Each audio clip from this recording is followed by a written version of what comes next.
Information fueled, opinion driven. This is Nashville's Morning News with Dan Mandis. And so, my fellow Americans, we talk news. 6:06 on Nashville's Morning News on Super Talk 99.7 WTN. Welcome on into a Friday.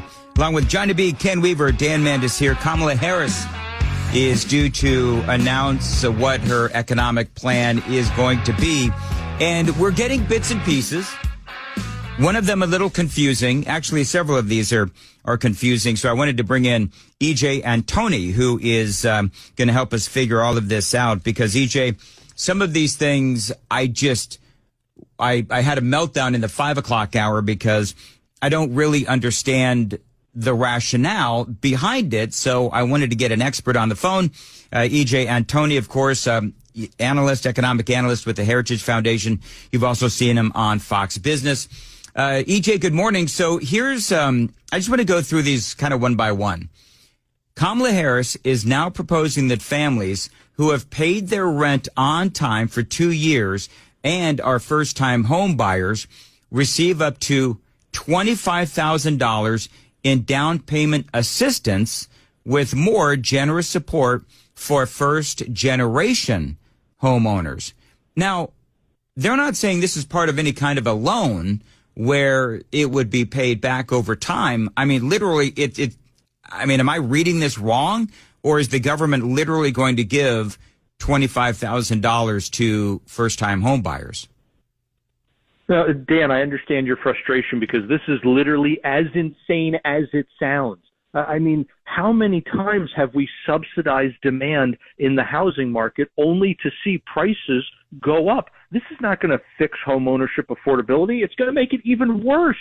And a lot of people think, well, if you give people an extra $25,000 for their down payment, then that's how much you're going to push up the price of homes. No, it's actually way worse than that. Because think about it. When you have a down payment, that's only a fraction of the home price. It's not how much you're going to increase the home price. You're going to increase the home price by a multiple of $25,000. You don't put 100% down, right? You only put 10 or 20% down today. Well, and the other thing that would concern me is that, okay, so if you're giving somebody $25,000 and what if they're not able to actually afford the home? I assume that there would be some safeguards involved. But we've seen this before where you subsidize and you help people and then you get them into these homes. You help get them into their homes, but then they can't afford the mortgage and then they go belly up. So, I mean, could this cause that kind of a situation as well? Oh, Dan, you are spot on here. Exactly. This is 100% what we did in the early 2000s. You had both Bill Clinton and George W. Bush put in all kinds of programs that were designed to help people who couldn't afford homes get into them. But you didn't actually solve the problem of those folks not being able to afford the home. You just put them into these essentially artificially incentivized mortgages. That's what you're doing here too. You're not solving the underlying problem. So congratulations, you got people into homes that maybe in a year, maybe in 5 years, maybe in 10 years, those poor folks are going to lose. Now, they've had great credit from the standpoint of they've been paying their rent on time. What's it going to do to their credit when they have a mortgage foreclosure on there? Thank you, government, for once again messing things up. Yeah, and it seems to me like you want to fix the economy. You fix the economy, you get interest rates lower, you make sure that people have more money in their pocket by lowering taxes. That's how you incentivize people to buy homes. That's how you truly help people, is by putting them in a position of success. And the other thing that I would say, and I know that, and I did mention this in the 5, but there also is just an inherent unfairness. And this reminds me of my anger when, Biden announced, and he's doing this sort of skirting the Supreme Court in paying off folks' college loans, where there's just an unfairness because there's a lot of people like yours truly who couldn't afford to go to college when I was younger, and now I'm subsidizing the college loans of all of these other people. There is an unfairness to not only that. By the way, I'm not sure if you saw the story, EJ, but colleges, their tuitions have been going up because of what Biden is doing. They're not lowering the prices. They're going up because the government's going to pay for it.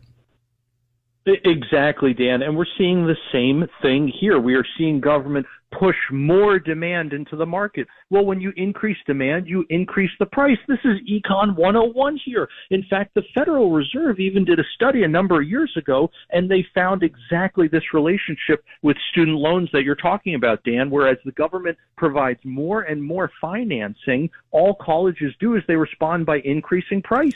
And what we've seen in recent years is what do they do with all that additional revenue coming in? They're not even hiring more teachers or better teachers. They're just hiring administrators. You have schools that have literally done these insane things like put in lazy rivers in gymnasiums. I'm not kidding. That's not an exaggeration. And they've just wasted the money. And so we can expect the exact same thing to happen now as we have the government increase demand in the housing market. You're going to see prices go up.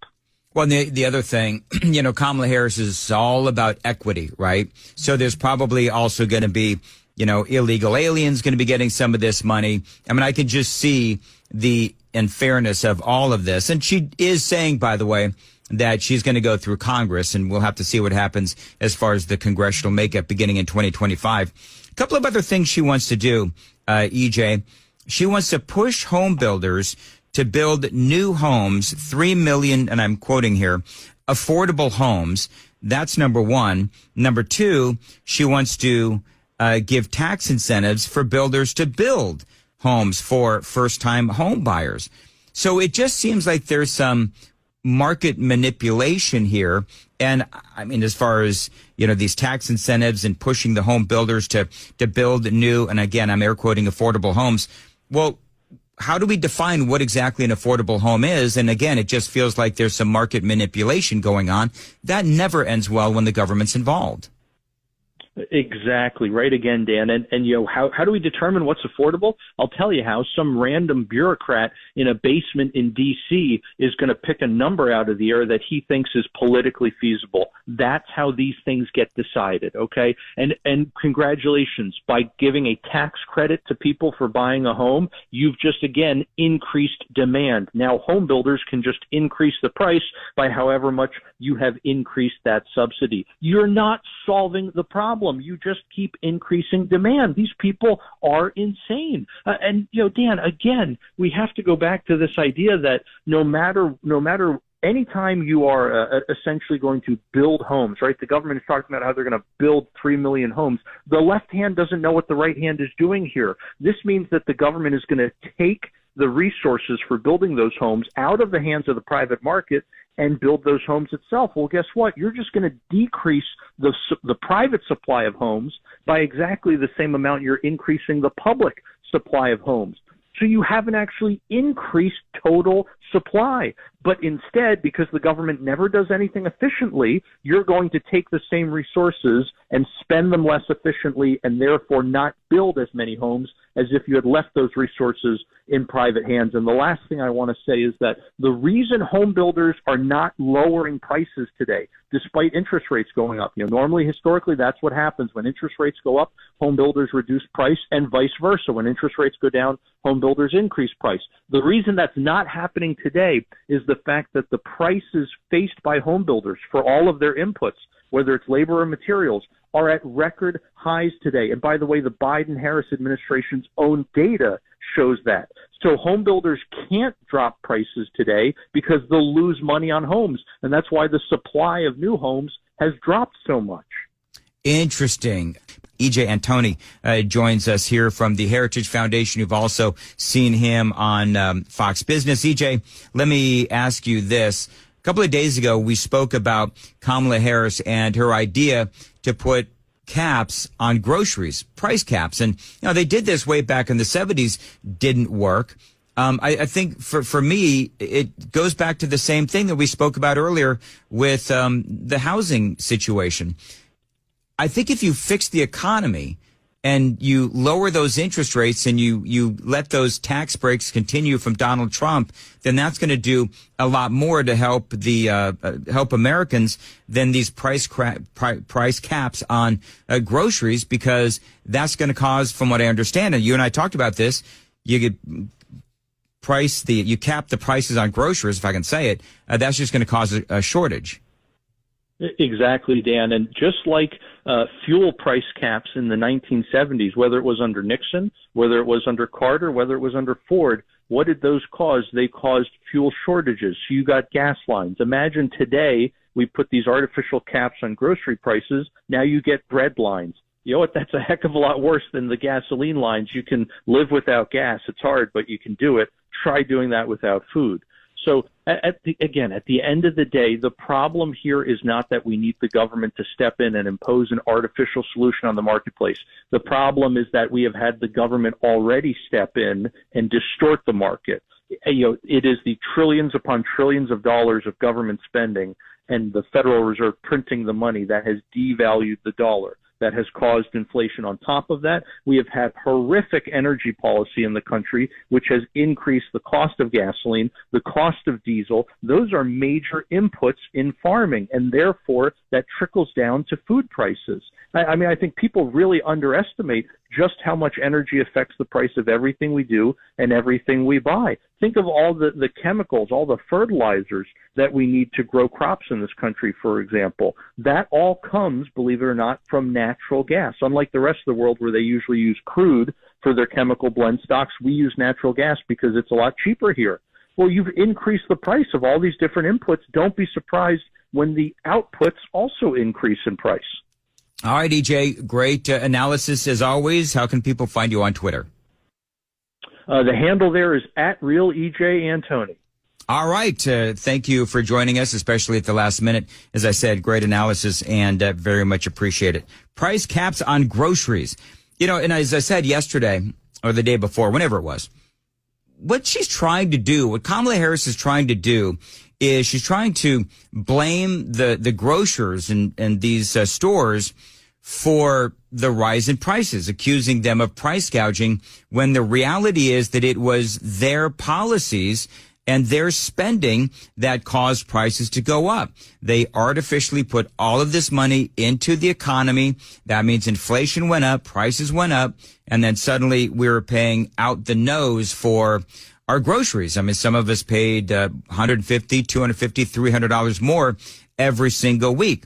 And they blame the grocers and saying, wow, the grocers are price gouging. We're going to put caps on those prices. Well, no, you're blaming the grocers for your own mismanagement of our economy.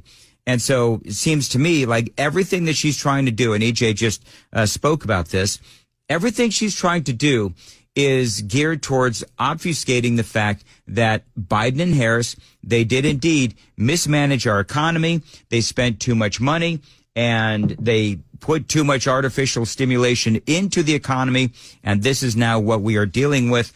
We'll have to see what Donald Trump has to say and what Kamala Harris has to say as well. One of the other things that she wants to do, she wants to limit the amount of money, the amount that landlords can raise the rent. And one of the things, and I do understand the sentiment there, but one of the things that I would say is that if you are limiting how much landlords can raise the rent, number one, do you know how often people don't pay rent? That's number one.